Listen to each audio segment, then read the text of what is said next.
प्रिय विद्यार्थियों नमस्कार। आप देख रहे हैं लक्ष्यकार सर हिंदी वाले यूट्यूब हिंदी शिक्षण चैनल और मैं हूं श्रवण कुमार लक्ष्यकार। आइए आज अपन आगे बढ़ें। सबसे पूर्व आज 8 मार्च महिला दिवस की आप सभी को हार्दिक शुभकामनाएं, बधाई। हमारी जितनी भी बेटियां जो इस वीडियो को देख रही है उनके लिए बहुत बहुत आशीर्वाद। आप बहुत पढ़ें, आगे बढ़ें, अपने परिवार, समाज, देश और अपने गुरु का नाम रोशन करें। आइए आज अपन आप लोगों ने देखा होगा कि इससे पहले हमने लगभग महीना भर हो गया, महीना डेढ़ महीना हो गया, इससे पहले छंद का एक चैप्टर शुरू किया था हमने और 2 वीडियो ही बना पाए और किन्हीं कारणों से उसमें थोड़ा डिले हो गया। तो अब इसी टॉपिक पर अपन वापस चलते हैं, दोबारा चलते हैं। आइए इसमें अपन ने देखा था, छंद में अपन ने देख लिया था कि छंद मोटे रूप से 2 प्रकार के होते हैं, मात्रिक छंद और वर्णिक छंद। मात्रिक छंद और वर्णिक छंद। और मात्रिक छंद के बारे में भी अपन ने विस्तार से देख लिया था। वर्णिक छंद के बारे में भी अपन ने थोड़ी एक समझ पैदा कर ली थी। इन मात्रिक छंद और वर्णिक छंदों के बारे में अपन और विस्तार से आगे चर्चा करेंगे। इससे पूर्व वर्णिक छंदों का मतलब होता है जिसके अंदर वर्णों की गिनती होती है, वर्णों की एक जमावट होती है, वर्ण व्यवस्था देखी जाती है कि वर्ण ये किस प्रकार सेटिंग है। तो ये जो वर्णिक छंद के अंदर जो वर्णों की व्यवस्था देखी जाती है तो वो कुल मिलाकर अपन ये कह सकते हैं कि ये गण से संबंधित है। तो वर्णों को जब अपन एक प्रकार से एक सिस्टम में डालते हैं तो हिंदी साहित्य में इसको ढालने का एक फॉर्मूला है जिसे अपन कहते हैं गण विधान। वैसे गण का मतलब होता है 3 वर्णों का समूह। 3 वर्णों का समूह, 3 वर्ण यानी जिसके अंदर कुल 3 मात्राएं, ये 3 अक्षर हों। मात्राएं कुछ भी हो सकती है पर 3 पूरे होने चाहिए। जैसे 3 अक्षर का कोई भी नाम बोलिए आप। पलक, बहुत बढ़िया। तो पलक क्या हो गया? एक गण है। भारत, पवन, और बोलिए, अलग अलग मात्राओं से बोलिए आप। पायल। आइए अब अपन देखते हैं गण संबंधी जो विशेषताएं हैं। तो जैसा कि आपने देखा कि यदि आपको हिंदी साहित्य में छंद समझना है, वर्णिक छंदों को समझना है, तो आपको गण संबंधी जो भी विशेषताएं हैं, गण कितने प्रकार के होते हैं, गण किसे कहते हैं, कौन कौन से गण होते हैं और इन गणों के अंदर वर्णों की व्यवस्था किस प्रकार होती है, ये सारी चीज़ें आपको समझ में आना जरूरी है। तो ये जो गण, सबसे पहले अपन ने देख लिया कि गण कितने प्रकार के होते हैं? 8 प्रकार के होंगे। आप याद कर लें, गण कितने प्रकार के होते हैं? 8 प्रकार के। और गण किसे कहते हैं? एक लड़ बोलो जोर से। 3 वर्णों के समूह को गण कहते हैं। 3 वर्णों के समूह को गण कहते हैं। जैसे कोई गण बोलिए आप। कमला, कमला। और कोई? त्रिशूल, पायल, सुरेश। ठीक है। तो ये सभी क्या है? अपने आप में गण है। इनके अंदर यदि कोई अंतिम अक्षर यदि हलंत है यानी 3 पूरे नहीं है तो गण नहीं है, ध्यान रखना। तो गण नहीं है। जैसे एक शब्द आ गया भारतीय। क्या शब्द आ गया? भारतीय। क्या ये गण है क्या? इसके अंदर गण है पर यहां तक है, भारतीय तक है। गण तो मानेंगे, गण तो, पर कहां तक मानेंगे? भारतीय। क्लियर हो गई? तो इसके अंदर जरूरी नहीं 3 अक्षर के बाद में ये कटे और 3 के ही शब्द हो, ये कोई जरूरी नहीं है। आगे से आगे जुड़ते जाएंगे पर 3 का ये अपना में गण हो गया। क्लियर? आगे समझ। जैसे एक और देखते हैं अपन, जैसे समस्त भारतीय मेरे। अब देखो गण का है 1 2 3, ये गण आ गया। 1 2 3 गण आ गया। 1 2 3 गण आ गया।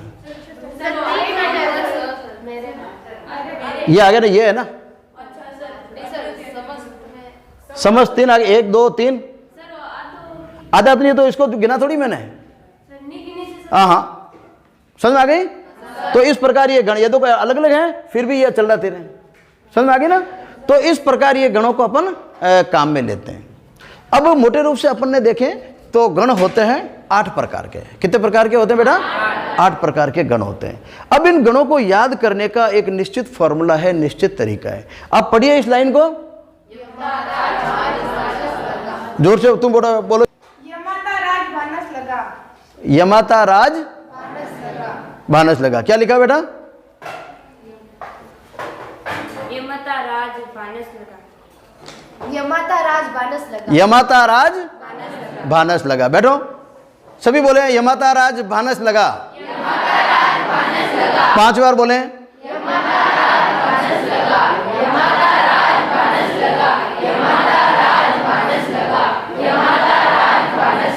यमाता राज, ये गण आपको याद होना चाहिए। अब यमाता की जगह यम नहीं होगा, यमाता ही होगा। जो कहा जाए, जो लिखा जाए, वही आपको पढ़ना है। यमाता राज भानस लगा। क्लियर? अब आप देखिए, इनमें से यहां पर ये सूत्रासर, ये क्या एक तरह का सूत्र है। गण का क्या है? जैसे गणित में सूत्र होते हैं कि नहीं होते? गणित में सूत्र होते हैं, इस प्रकार का ये सूत्र बना दिया। अब पहला सूत्राक्षर, यहां पर पहले 3 अक्षर लिखो। क्या लिखूंगा ये बोलो? पहले 3 अक्षर। एक जन खड़ी हो गए। हाँ, यमाता। यमाता। क्लियर? बैठो। अब दूसरे अक्षर से शुरू करके 3 बोलना है। दूसरे अक्षर से शुरू करके माता रा। माता रा। किस किस के बैठ गया दिमाग में? बैठ गया माता रा। अब तीसरे अक्षर से शुरू करके बोलना है। हाँ, तू बोल बेटा। ताराज। अब चौथे अक्षर से शुरू करके बोलना है। चौथे अक्षर से राजभा। कई गलतियां तो बता देना बेटा। हो परीक्षा में आवे ना और आपको याद नहीं हो तो इस प्रकार लिख के आप इस प्रकार बनाओगे, इस प्रकार बनाओगे। राजभा। हाँ, राजभा के बाद में हाँ जबान। जबान। जबान। हाँ, इसके बाद में हाँ बेटा बोलो। भानस। भानस।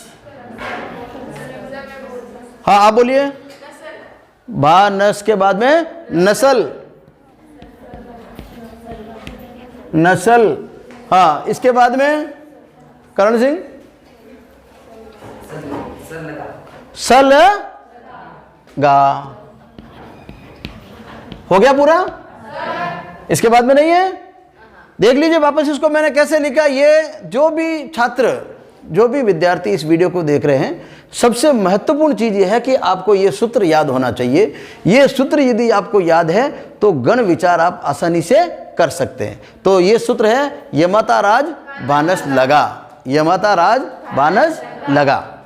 ये अब इसमें से 8 अक्षर जो प्रथम है, यहां तक अपन को 8 की सारणी बनानी है और 8 की सारणी बनाकर प्रथम अक्षर, जैसे पहला शुरू में ये 3 ले लिया यमाता, इसके बाद में यहां से दूसरा माता, माता रा, उसके बाद में ये तीसरा ताराज और उसके बाद में ये चौथा राजभा, इसके बाद में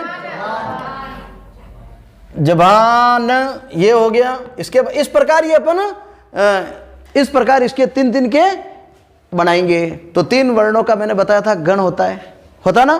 तो ये क्या बन गए गण? यमाता, मातारा, ताराज, राजभा, जबान, भानस, नशल, सलगा। यदि आपको कहते हैं कि इस प्रकार लिखे, अब इनको याद करो, याद रहेगा ये? ये नहीं होते ना। तो इस प्रकार एक सूत्र में ढालकर इसको अपन ने लिख लिया। यहां तक क्लियर? अब चलते हैं आगे। नब्बे इस प्रकार सूत्र के अंदर जब अपन ने लिख लिया तो इसको अपन ये कह सकते हैं कि पहला अक्षर अपन लिखते हैं यह है, तो ये यगण हो गया। ये कौन सा गण है? यगण। तो यगण का मतलब होता है यह से आपको तुरंत याद आ जाएगा, यह के बाद में यमाता है ना। तो ये हो गया यगण। तो पहला गण कौन सा हो गया भाई? यगण। दूसरा मगन। आप इसकी मात्रा छोड़ दीजिए आप, तो मगन। मगन। मगन के बाद में तगण। तगण के बाद में रगण। रगण के बाद में जगण। जगण के बाद में बगण। बगण के बाद में सगण और सगण। नगण। और नगण के बाद में सगण। वापस बोले, यगण मगण तगण रगण जगण भगण नगण सगण। कौन कौन से? वापस बोलो।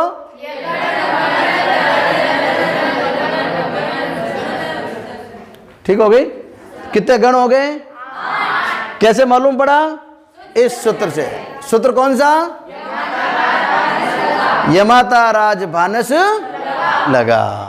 तो पहले ये याद करेंगे, यहां से टेबल बनाकर इसको लिख दिया, लिख देंगे और यहां पर अपन को याद आ जाएगा।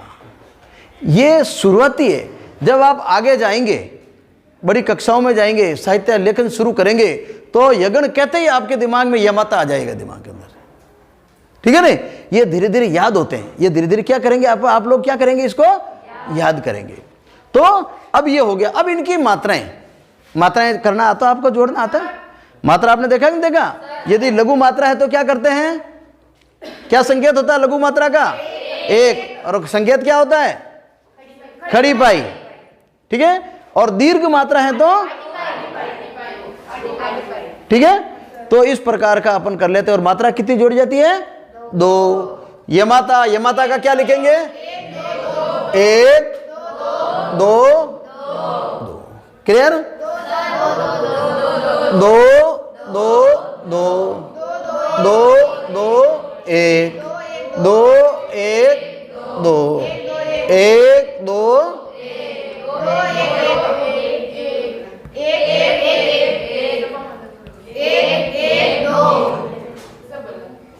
हो गया?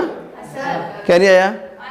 अब मुझे ये बताओ आप थोड़ी देर के लिए, 3 अक्षरों का कोई भी वर्ण लेते हैं अपन, क्या इनके अलावा भी कोई स्थितियां बनती है क्या? या तो ये डबल होंगे, या तीनों डबल होंगे, या तीनों छोटे होंगे, या 2 डबल और 1 छोटा होगा, या 1 डबल और फिर 2 छोटे होंगे, या 2 साइड वाले दोनों सिंगल और बीच में डबल होगा। इसके अलावा कोई स्थिति बनती है क्या? नहीं बनती है। तो गण कितने हो गए? 8 प्रकार से इन 3 वर्णों के समूह को अपन लिख सकते हैं।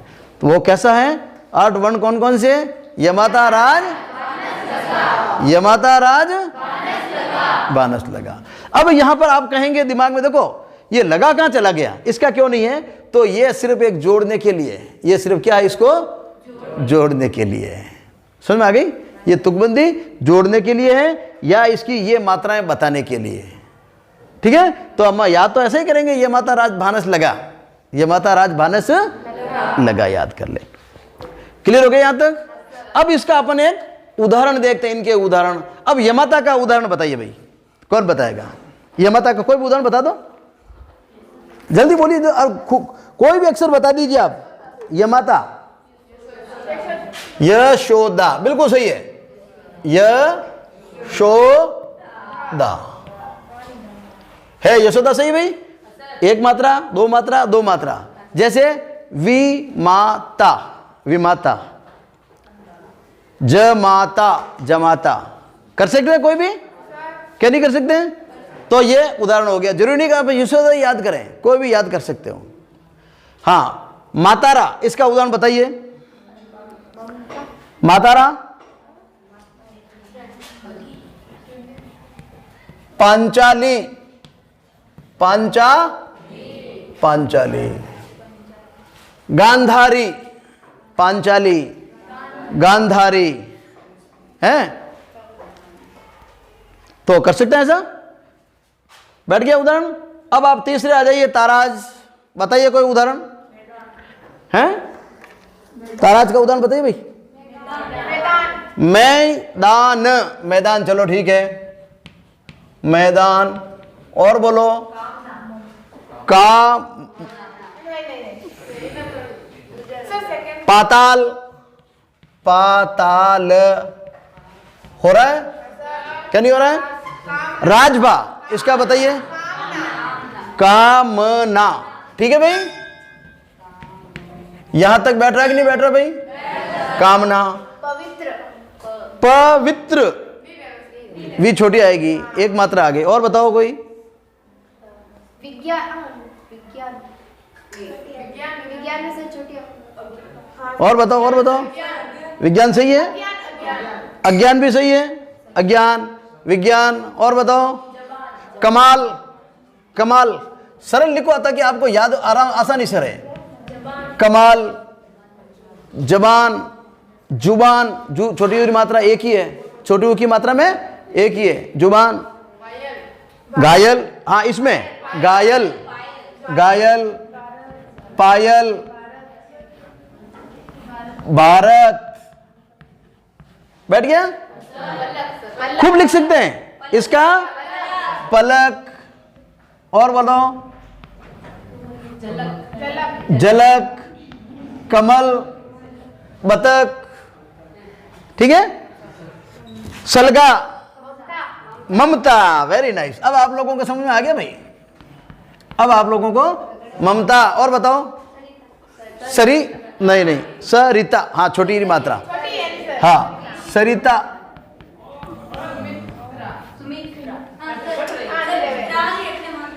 और बताओ। तो इस प्रकार अपन कर सकते हैं भाई, बैठ गया दिमाग के अंदर, क्या नहीं बैठा? मतलब आप पाठ में, पद्य में, छंद में कहीं पर भी आप देखें तो कोई भी लिखा हुआ है तो उसके अंदर देखेंगे कौन सा गण है, वो गण है कि नहीं है कि नहीं, और कौन सा गण है, उस गण का नाम अपन टटोल सकते हैं, देख सकते हैं, समझ सकते हैं, ठीक है। तो ये तो आ गया गण। अब इसके अंदर आता है शुभ और अशुभ।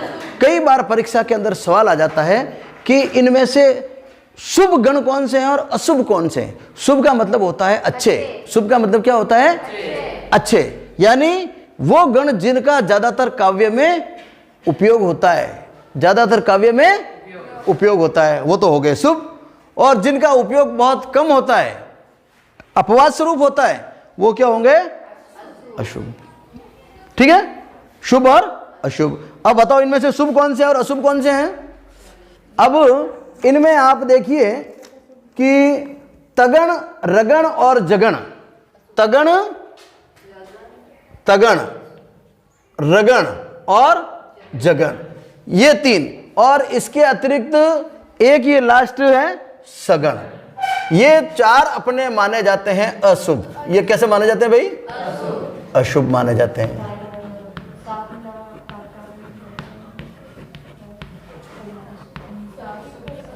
है भाई, एक मिनट यार, एक अभी मैं समझा देता हूं बेटा। शुभ और अशुभ का मतलब देखो, अपन काव्य की रचना करेंगे, छंद बनाएंगे, तो छंद बनाएंगे तो अपन क्या के शब्दों का चयन करेंगे कि यहां पर कौन सा शब्द लगेगा, क्योंकि जब छंद बनाते हैं तो छंद को गाया जाता है, छंद का पठन किया जाता है, छंद से आनंदानुभूति होती है, मस्ती आती है, आती है ना, आती है, तो उसके अंदर अच्छे अच्छे शब्द काम में लिए जाते, अच्छी मात्रा काम में ली जाती है। तो वहां पर यदि इस रूप में, जैसे कामना, कामना आप देखोगे कि बहुत कम गीतों में इसका उपयोग होता है। आप देखो करो कोई गीत गाओ फिर में कामना आयोड रखड़े, भजन गाओ फिर में कामना आयोड है, या इस प्रकार के कोई वर्ड आते हैं। क्यों? क्योंकि ये तो इसके गाने में कठिनाई होती है, ठीक है ना, तो इसलिए इनको अशुभ माना जाता है। अशुभ का मतलब ये कतई नहीं है कि इनका बिल्कुल प्रयोग नहीं होता है, अशुभ का मतलब यह नहीं कि इनका प्रयोग बिल्कुल नहीं होता, प्रयोग होता है पर इनका प्रयोग कम होता है, ठीक है। और इनके अलावा जो है वो हो गए शुभ। वो क्या हो गए भाई, शुभ है भाई, समझ आ गया ना आपको। ध्यान क्या रखना है, यमाता राज भानस लगा, यमाता राज, ये तो हो गया सूत्र। यमाता राज भानस को यहां पर लिख दीजिए आप पहले, और 3 दिन के उतार लीजिए। उतारने के बाद यगण भगण, यगण मगण, तगण रगण, जगण भगण, ये सारी चीजें अपन इस प्रकार लिख सकते हैं। और यदि आपने इन 3 को 3 का क्रम आपने सही लिखा, जैसे बीच में किसी ने छोड़ दिया, अभी बताया छोड़ा ना हमने, यदि क्रम सही लिख लिया तो ये सही आ जाएंगे, यदि क्रम गलत हो गया तो ये गलत आ जाएंगे, ये गलत आ गया तो आगे भी मामला गड़बड़ हो जाएगा। यहां तक बैठा दिमाग में, क्या नहीं बैठा। छंद विधान में आगे अपन देखेंगे वर्णिक छंद, और वर्णिक छंद के अंदर ये सारे के सारे गण आएंगे। जिस प्रकार आपने वर्णिक छंद के अंदर आपने देखे होंगे कि दोहे के अंदर मात्राएं गिनी जाती है, मात्राओं की संख्या गिनी जाती है, गिनते कि नहीं गिनते। किसी के अंदर 13-11 है, किसी के अंदर 11-13 है ना, अलग दोहे में कितनी है, सोरठे में कितनी है, चौपाई में 16-16 है, तो उसके अंदर क्या मात्राएं गिनते हैं क्या गिनते हैं? पर वर्णिक छंद के अंदर मात्राएं नहीं गिनते, इस प्रकार वर्णों के गण की स्थिति देखते हैं कि कहां पर कौन कौन से गण हैं। ठीक है, तो ये कहां काम आएंगे? वर्णिक छंद के अंदर काम आएंगे। तो वर्णिक छंद यदि आपको समझना है तो सबसे पहली प्राथमिक स्थिति ये गण आपको मौखिक कंठस्थ याद होने चाहिए। क्योंकि आप कला के विद्यार्थी हैं, हिंदी साहित्य के विद्यार्थी हैं, आपको बहुत लंबा चलना है, बहुत लंबा जाना है। सिर्फ आपका उद्देश्य ये 12वीं पास करना नहीं है या 11वीं पास करना नहीं है, आपका उद्देश्य लंबा चलना है। तो ये आपके जीवन भर काम आने वाली चीज़ें हैं। इसको आप अलग स्पेशल ढंग से उतारें, समझें, और यदि जहाँ कहीं भी आपको समस्या आ रही है आप कमेंट के माध्यम से इसको मुझे बताएं, मैं आपकी समस्या का समाधान करने को तैयार रहूँगा। आप सभी का बहुत बहुत धन्यवाद। इससे संबंधित कुछ प्रश्न दिए जा रहे हैं, आप इन प्रश्नों को कीजिए। और अब कल अपन लगातार इसके बारे में अगले 2-3 वीडियो छंदों से संबंधित वर्णिक छंद के बारे में अपन देखेंगे। आप इनको जरूर समझें, और वो कब समझ में आएंगे? जब आपको ये याद होंगे। क्योंकि वर्णिक छंद जब पढ़ाऊंगा तो सीधा मैं बोलूँगा कि 3 जगण 4 रगण। तो 3 जगण और 4 रगण का मतलब हो गया कि 3 जगण, 3 का मतलब ये इस प्रकार के 3-3 ऐसे सेट, और 4 रगण का मतलब 4-4 ऐसे सेट। ठीक है नहीं? तो वो मात्राएं वहां काम आएगी कि भाई वास्तव में जगण या रगण है कि नहीं है। अब जगण और रगण आपके दिमाग के अंदर कब होगा? जब आपको ये सारणी याद होगी। आप सभी का बहुत बहुत धन्यवाद। आप देख रहे थे लक्ष्यकार सर हिंदी वाले, चलते रहिए हमारे साथ। और जो भी छात्र जो नए जुड़े हैं उन सभी से निवेदन कि अब तक लगभग 70 से ज़्यादा वीडियो हो चुके हैं। आप इन वीडियो को जरूर देखें, और जहाँ कहीं भी आपको समस्याएं आ रही है उनसे संबंधित आप बात करें, और निश्चित रूप से ये वीडियो आपको समझने में बहुत काफ़ी मदद करेंगे। जो नए जुड़े हैं वो पुराने वीडियो आप जरूर देखें, और अपनी जो भी क्वारी है, जो भी प्रश्न है, जो भी जानकारी है या जो भी जिज्ञासा है, आप जरूर कमेंट्स के माध्यम से बताते रहें। आप सभी का बहुत बहुत धन्यवाद। जय हिंद, जय भारत।